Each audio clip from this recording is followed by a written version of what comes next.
आइए वचन में जाएंगे। स्वस्थ कलीसिया, तंदुरुस्त कलीसिया, मजबूत कलीसिया।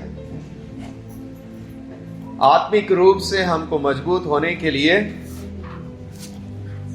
परमेश्वर का वचन दिया गया है।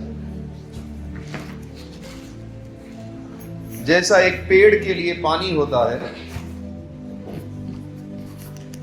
पेड़ को पानी मिल जाए या पेड़ अगर नदी किनारे हो तो बहुत ही अच्छा से खिल जाता है। इसी प्रकार कलीसिया को वचन की जरूरत है मजबूत होने के लिए, फलदायक होने के लिए।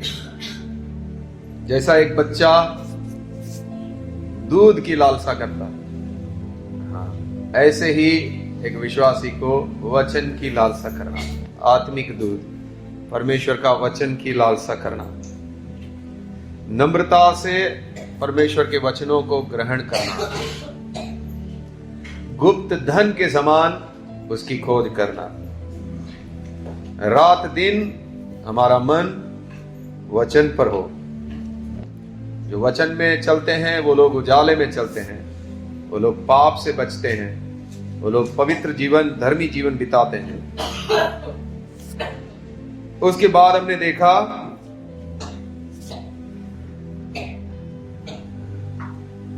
कलीसिया को स्वस्थ होने के लिए, मजबूत होने के लिए प्रार्थना की जरूरत है। वचन और दूसरा प्रार्थना। हमने देखा कि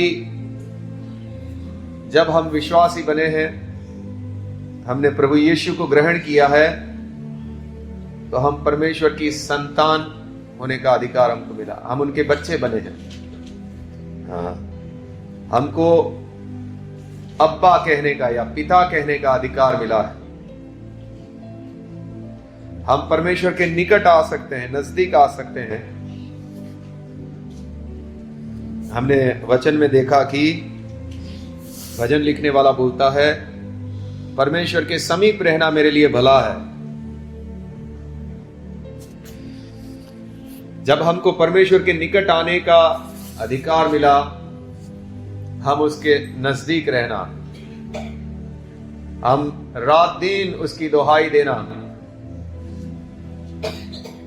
हन्ना के बारे में हमने देखा था, रात दिन वो मंदिर को नहीं छोड़ती थी, वो प्रार्थना करती थी, उपवास और प्रार्थना करती थी।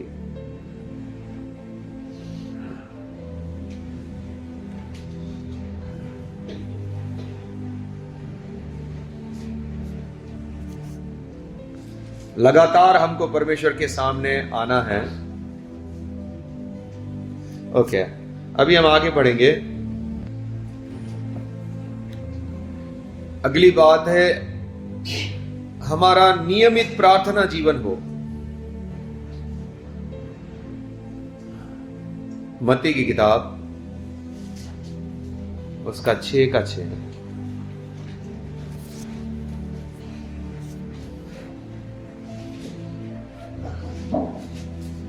मत्ती 6:6। हाँ, परंतु जब तू प्रार्थना करे तो अपनी कोठरी में जा और द्वार बंद करके अपने पिता से जो गुप्त में है प्रार्थना कर, तब तेरा पिता जो गुप्त में देखता है तुझे प्रतिफल देगा।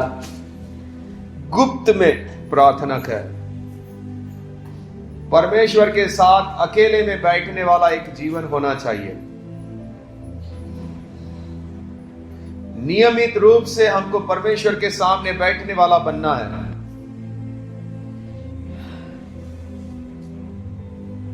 भजन संहिता 91 उसका 1।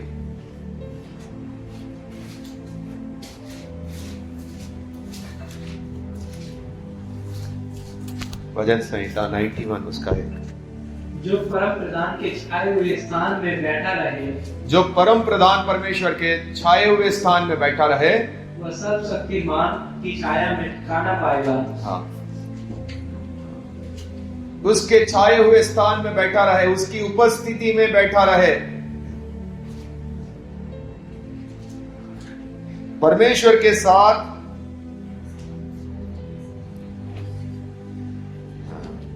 गुप्त में एक समय बिताना, अकेले में समय बिताना,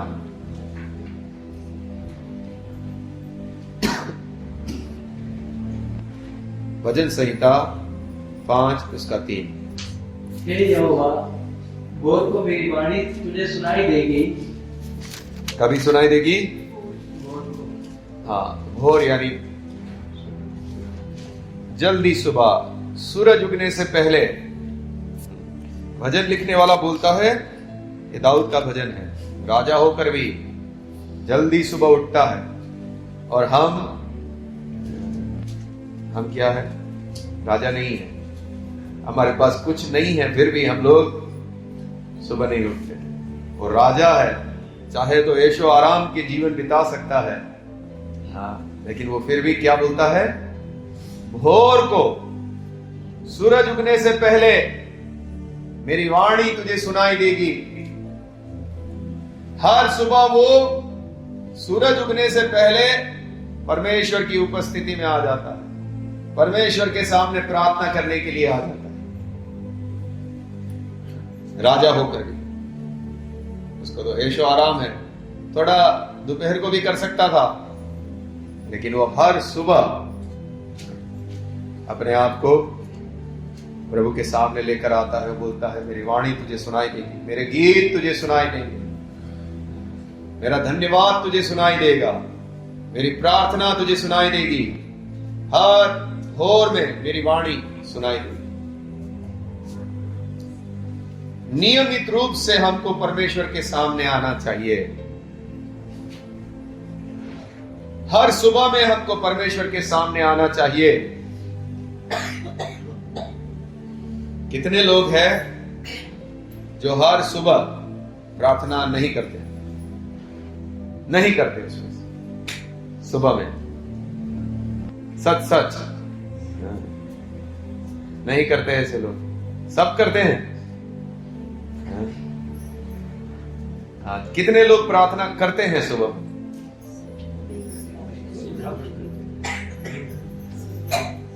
अभी नीचे,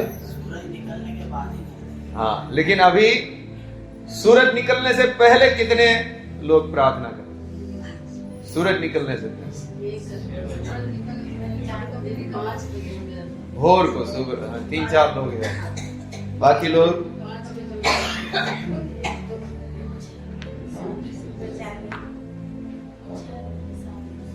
नियमित रूप से हमको एक अच्छी बात है। देखिए, अगर हम लोग सूरज उठने से पहले अगर भक्तिमय समय बिताएं,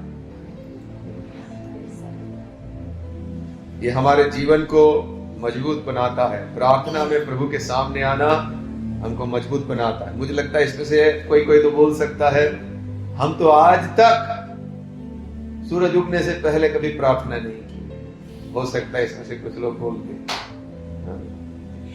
आज तक नहीं किया है भाई। अभी प्रभु की कृपा से हम लोग 5:30 बजे 6 बजे का मीटिंग रहता है, एक दिन छोड़कर एक दिन, तो उसमें तो आराधना होती है अच्छी, 2 घंटे तक आराधना होती है। प्रभु का धन्यवाद हो। लेकिन इसमें भी कोई गुल्ली मार रहे हैं बीच बीच में, अब भाई हम नहीं जुड़ने वाले।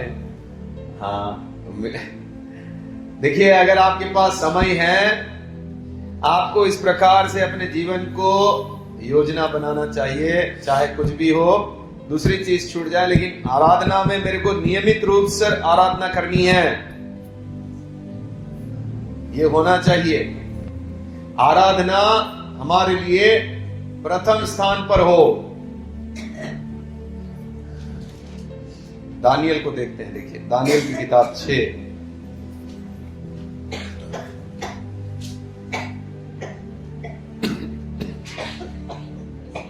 दानियल 6 उसका 1 से पढ़ें।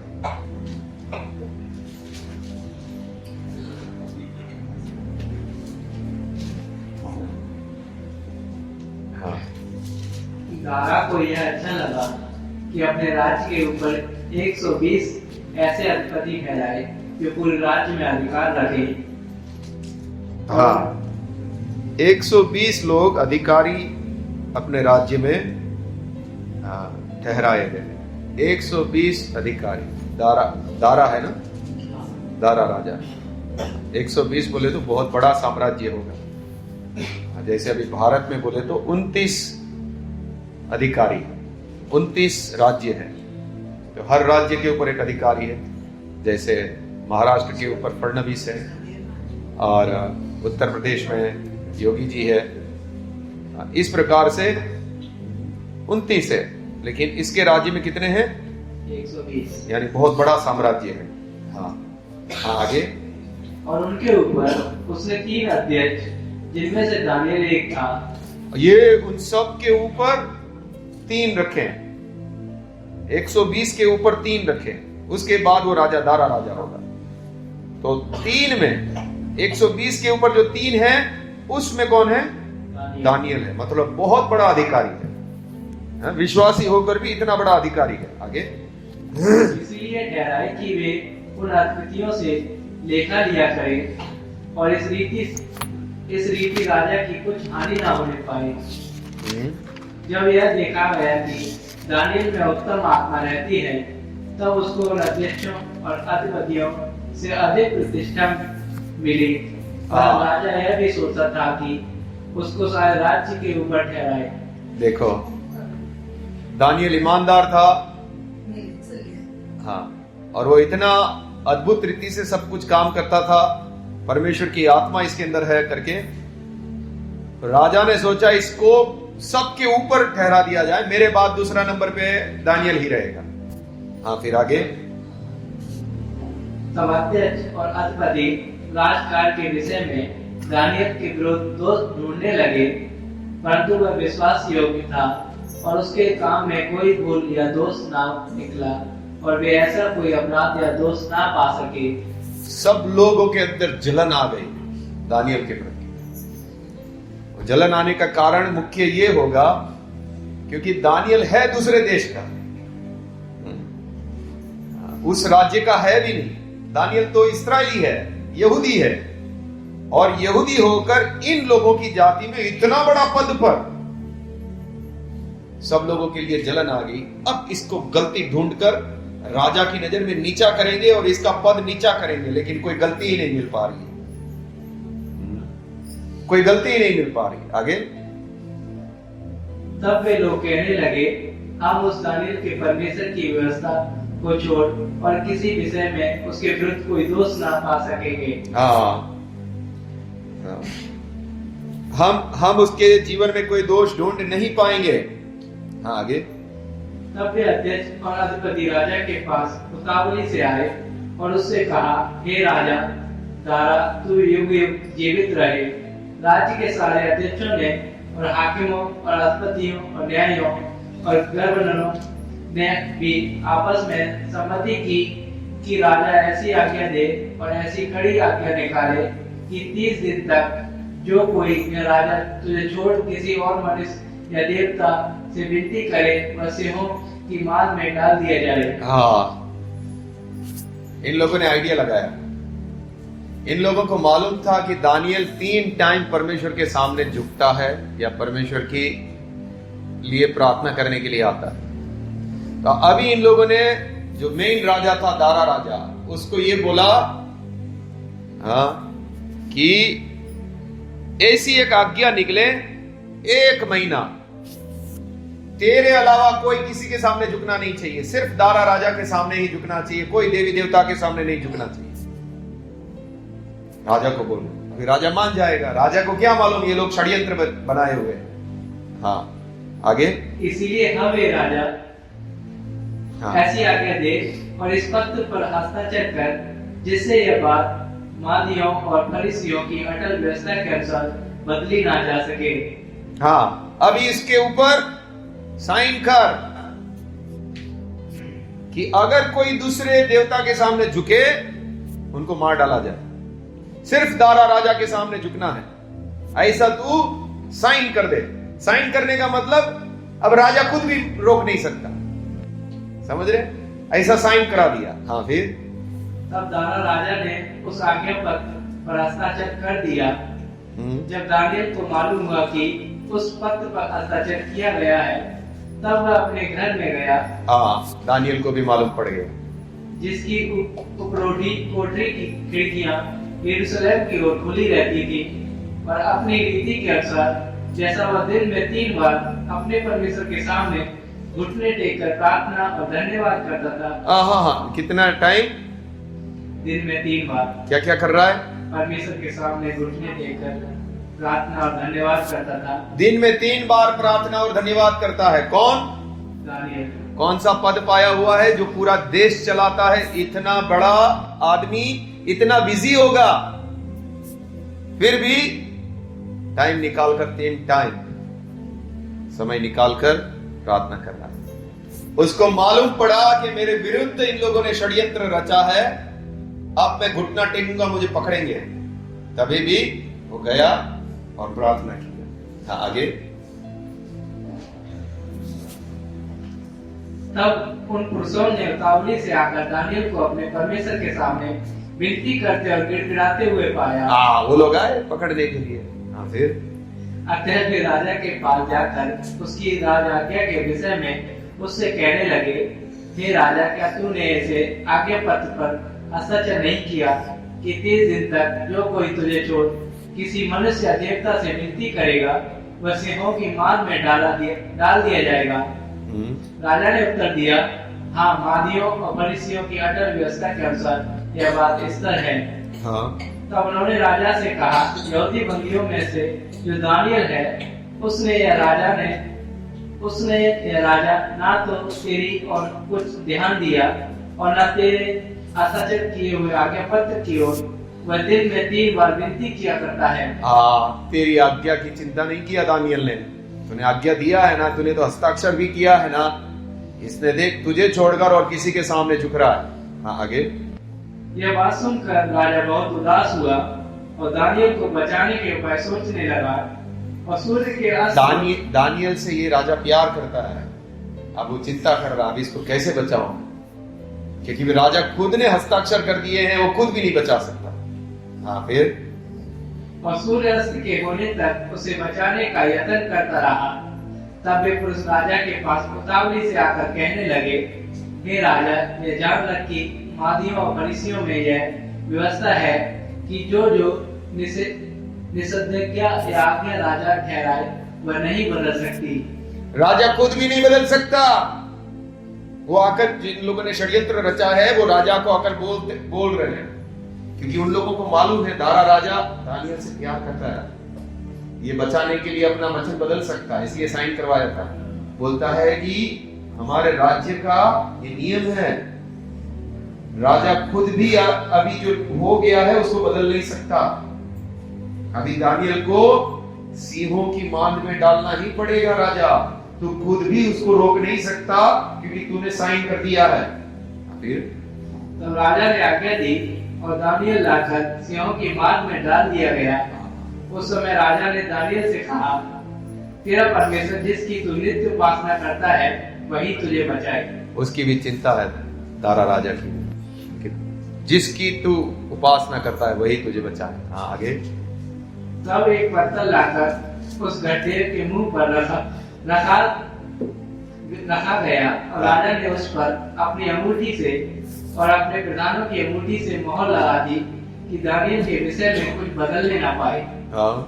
तब राजा ने अपने महल में चला गया और उस रात को बिना भोजन पड़ा रहा। राजा खुद भी चिंता में है, खाना भी नहीं खाया। हाँ।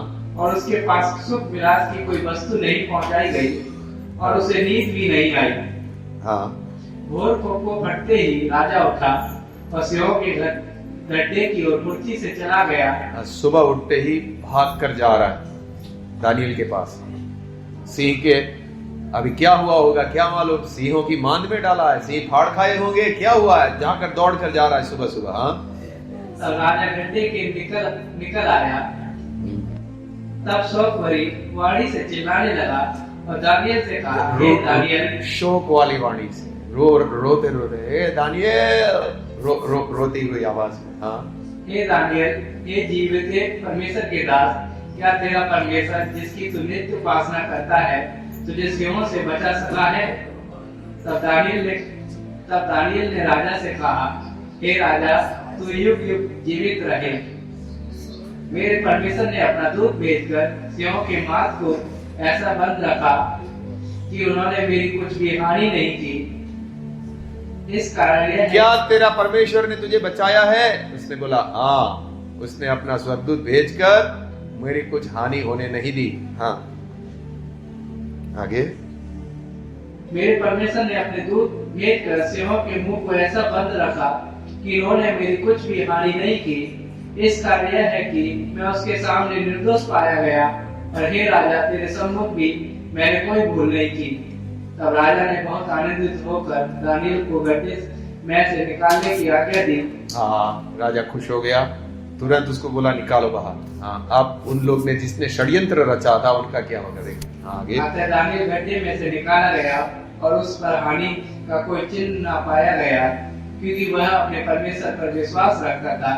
तब राजा ने आज्ञा दी कि जिन पुरुषों ने दानियल की चुगली काटी थी, वे अपने अपने बाल बच्चों और स्त्रियों समेत लाकर सिंहों के गड्ढे में डाल दिए जाए, और वे गड्ढे की पैनी तक भी न पहुंचे। सिंहों ने उन पर झपट कर सब गड्ढे समेत चबा डाला। किसको किसको डाला गया?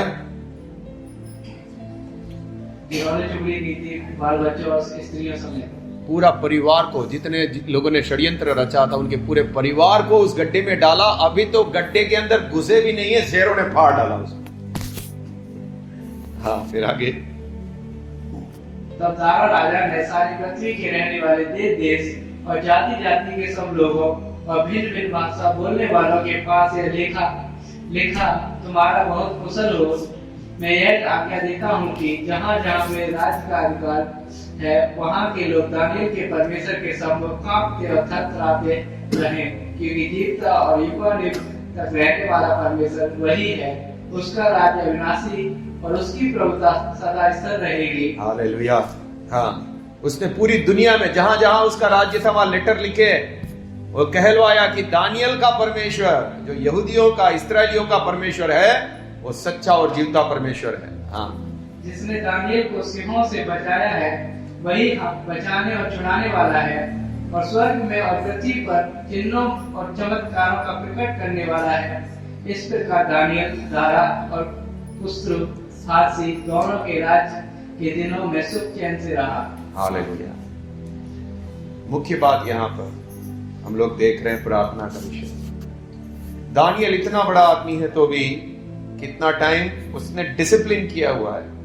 कितना टाइम मुझे अपना जीवन प्रभु के सामने रखना है? दिन में 3 बार। वो भोर को उठता होगा, दोपहर में भी प्रभु के सामने प्रार्थना करने आ रहा है, और शाम के समय में भी एक बार प्रभु के सामने प्रार्थना करने के लिए आ रहा है। इतना ही नहीं, यहाँ पे जो मुख्य विषय है वो ये है, इतना ही नहीं, अब उसका जो टाइम है उसने रखा हुआ है प्रार्थना करने के लिए, उसकी जान जाने वाली है, फिर भी वो परवाह किए बिना मेरा जो टाइम है वो तो मैं करूंगा ही करूंगा। हम लोगों को कुछ काम आ जाता है तो हम बोलते हैं भाई आराधना छोड़ दो, ये ज्यादा महत्वपूर्ण है। हम तो अब जान की तो बात बहुत दूर की रही, हमको थोड़ा बहुत काम आ गया तो भी हम क्या कर देते हैं? प्रार्थना छोड़ देते हैं, ये ज्यादा जरूरी है। हम रविवार की जो मुख्य आराधना है उसको भी महत्व नहीं दे पाते, और ये तो रोज वाली प्रार्थना के लिए वो मरने के लिए तैयार था। रविवार की आराधना जो है वो तो बहुत ज्यादा, जब लोग इकट्ठे होकर प्रभु की आराधना करते हैं उसका तो महत्व और ज्यादा है। जान देने के लिए भी तैयार है, मेरा समय पर मैं घुटना टेकूंगा, मेरे परमेश्वर के लिए सामने में आऊंगा। उसको मालूम है इन लोगों ने मेरे विरुद्ध ही षड्यंत्र रचा, मेरी जान जाएगी इसमें, जाए तो जाए, लेकिन मैं मेरे परमेश्वर के सामने मैं आऊंगा। और परमेश्वर ने उस काम के द्वारा, बैठ जाओ फटाफट, बच्चों को आने जाने मत दो आप लोग, कविता सिस्टर।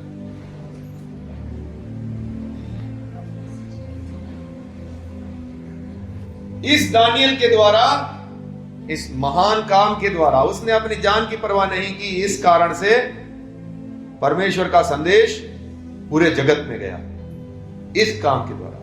इसके लिए उसने लेटर लिखवाया राजा ने। राजा को पराक्रम प्रकट हुआ परमेश्वर का कि कैसा स्वर्गदूत भेजकर परमेश्वर ने सिंह के मुंह बंद कर दिए, उनको कुछ हानि होने नहीं दिया।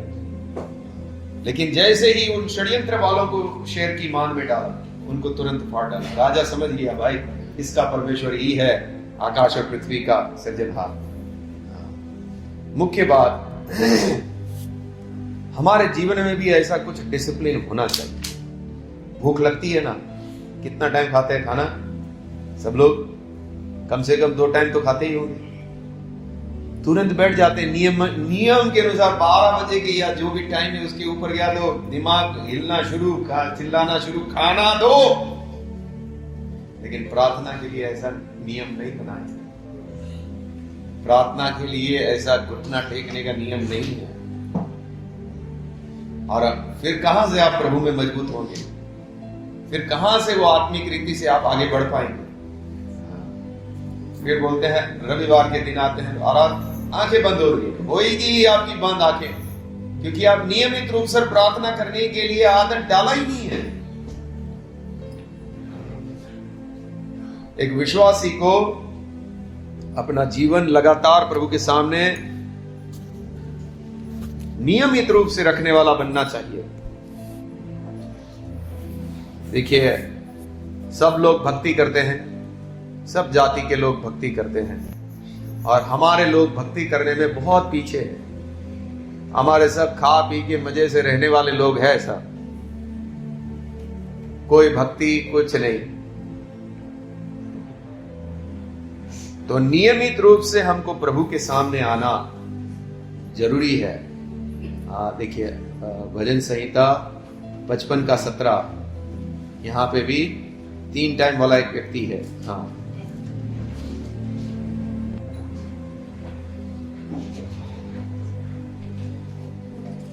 सांझ को, भोर को, दोपहर को, तीनों पहर मैं दुहाई दूंगा और कराता रहूंगा।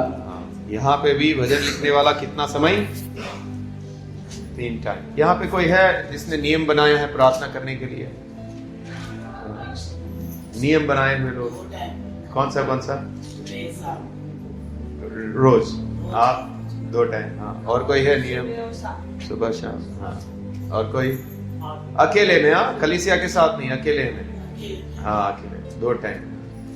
और कोई? हाँ, ऐसा। लेकिन हम लोग नया नियम की कलीसिया है, ये लोग पुराने नियम के लोग हैं। कौन ज्यादा करना चाहिए? कलीसिया आगे होनी चाहिए, पुराने नियम के लोग आगे होने चाहिए? कलीसिया। तो वो लोग 3 टाइम कर रहे हैं, हम लोग अभी पीछे हैं। पुराने नियम के लोगों से भी हम लोग पीछे हैं, अभी 2 टाइम वाले ही है इसमें। पुराने नियम में 1 से 1 थे। देखिए, ऐसे थे, ऐसे है कोई हमारे बीच में? भजन संहिता 88 का 1। हे मेरे उद्धारकर्ता परमेश्वर यहोवा, मैं दिन को और रात को तेरे आगे चिल्लाता आया हूँ। दिन को और रात को तेरे आगे चिल्लाता आया हूँ। ऐसा कोई? पुराने नियम के लोग हैं ये लोग। एक और देखो, ये जो हमने पिछली बार पढ़ा था, विलाप गीत 2 का 19। ये पुराने नियम के लोग हैं, हमसे तो बहुत आगे है अभी तक इसमें से ऐसा कोई खड़ा नहीं हुआ, मैं भी नहीं।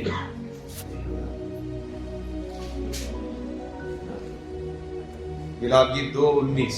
रात के हर पहर के आरंभ में उठकर चिल्लाया कर, प्रभु के सम्मुख अपने मन की बातों को धारा के समान उड़ेल। फिर बाल बच्चे जो हर एक सड़क के सिरे पर भूख के कारण मूर्छित हो रहे हैं, उनके प्राण के निमित्त अपने हाथ उसकी ओर फैला। कभी प्रार्थना करने के लिए हर पहर के आरंभ में उठकर चिल्लाया कर, मन की बातें धारा के समान उसके सामने उंडेल। ऐसा तो अभी तक मैंने देखा नहीं है कोई नए नियम में जो ऐसे प्रार्थना करता हो। हमारी मनीषा बहन अच्छी प्रार्थना करती है, लेकिन ऐसा तो ये वाला तो अभी तक कोई आया नहीं है जो लगातार रो रो कर प्रार्थना करता हो, हर पहर में उठ उठ कर प्रार्थना करता हो, ऐसे लोग अब हमारे बीच में खड़े होने चाहिए। धारा के समान प्रभु के सामने अपनी प्रार्थनाओं को लेकर आ रहा है। ये आत्माओं के लिए, ये नरक में जाने वाले लोगों के लिए वो रोता है। मेरा प्रार्थना जीवन बहुत कमजोर है, इस तरह से कि इस तरह की प्रार्थना से तो मैं बहुत ज्यादा दूर होगी। कभी भी प्रार्थना करते हैं, ऐसा नहीं, डिसिप्लिन, नियमित रूप से। हाँ नहीं, नियमित रूप से, नियमित रूप से इस प्रकार की प्रार्थना होना। ओके, पहला थिस्सलुनीकियों 5 उसका 17। पहला थिस्सलुनीकियों 5 उसका 17। हाँ पढ़े। निरंतर प्रार्थना में लगे रहो। कैसा प्रार्थना करना है? निरंतर प्रार्थना में लगे रहो। निरंतर प्रार्थना में लगे रहो। देखिए, सबसे पहला बात, हर भोर में, हर सुबह में प्रत्येक विश्वासी का समय परमेश्वर के साथ गुप्त में होना चाहिए, अकेले। उससे थोड़ा आगे और थोड़ा अच्छा विश्वासी है तो उसको 2 टाइम सुबह और शाम प्रभु के सामने आएगा। उससे थोड़ा और अच्छा विश्वासी सुबह, दोपहर और शाम। उससे और अच्छा विश्वासी रात और दिन प्रार्थना में है। और उससे भी अच्छा विश्वासी रात को भी उठ उठ कर प्रभु के सामने प्रार्थना कर रहा है, रो रहा है, चिल्ला रहा है। ऐसा एक व्यक्ति बनना अभी नए नियम है, आसान नहीं। एक खुद के लिए प्रार्थना करने में भी लोग, विश्वासी लोग मैंने देखा है, झटके आ रहे, खुद के लिए भी नहीं कर पा रहे, देश के लिए, आत्माओं के लिए तो बहुत दूर की बात हो जाए। या 2 बातें बोलकर खुद ही मन में प्रार्थना कर रहे, ऐसा लग रहा है। आवाज बड़ी हो ऐसा नहीं है, वो आत्मा आपकी जल रही है, वो दिखता है। कोई बोले ना, एक भी शब्द ना निकाले, मैं उसको देखकर पहचान जाऊंगा ये जल रहा है पूरा प्रार्थना में। वो कुछ नहीं बोल रहा है, मुझे देखकर मालूम पड़ जाएगा वो प्रार्थना में जल रहा है, उसका आत्मा वो उबल रहा है। और कई सारे लोग को मैंने देखा है प्रार्थना में ऐसे बैठे, मैं उनको बोलता हूं प्रार्थना करो, मैं कर रहा हूं, सब कुछ शांत, अंदर पूरा पानी शांत है, कुछ प्रार्थना नहीं कर रहा है, फिर भी मैं कर रहा हूं, मतलब जैसे मुझे कुछ समझ ही नहीं आ रहा है, मैं कर रहा हूं, प्रार्थना कर रहा हूं। प्रार्थना में कलीसिया, अभी हमारी कलीसिया बहुत कमजोर है। गुजरात वाले प्रार्थना में बहुत आगे है भाई, और सोनगढ़ वाले, वो लोग बहुत आगे है प्रार्थना। उन लोगों की प्रार्थना, अभी जो बच्चे आए हुए हैं नए, वो भी धड़ाका तड़ाका है भाई, वो लोग भी जबरदस्त प्रार्थना करते हैं। तो प्रार्थना में हमको आगे बढ़ना है, जलना है प्रार्थना में। धारा के समान हमारे मुंह से शब्द निकलने चाहिए, धारा के समान। पहले शुरू में तो बहुत अच्छा होता था, लेकिन अभी काफी लोग प्रार्थना में बहुत ठंडे हो गए। मध्यस्थी प्रार्थना भी जो रात की होती है, मुझे तो किसी का आवाज ही नहीं सुनाई देता। मैं बोला 2-3 बार बीच बीच में आवाज आता है, फिर चुप। तो जो होना चाहिए, जिस रीति की मध्यस्थी प्रार्थना, आत्माओं के लिए वो बोझ होना चाहिए, वो आंसू बह रहा है, वो लोगों के लिए, वो लोग नरक में जा रहे हैं। तो ऐसी एक प्रार्थना हमको जरूरी है। वो क्या बोल रहे उससे मतलब नहीं है, अंदर से वो जो पीड़ा है मुझे इन आत्माओं के लिए, इनका उद्धार के लिए, इन लोग नरक में जाएंगे, ये वास्तविक है, ये सच्चाई है। मुझे उनके लिए प्रार्थना करनी है, मुझे उनको छुड़ाना है। धर्मी जन की प्रार्थना के प्रभाव से बहुत कुछ हो सकता है। प्रभु मेरी प्रार्थनाओं को तो सुन, इन लोगों को अंधकार से निकाल प्रभु।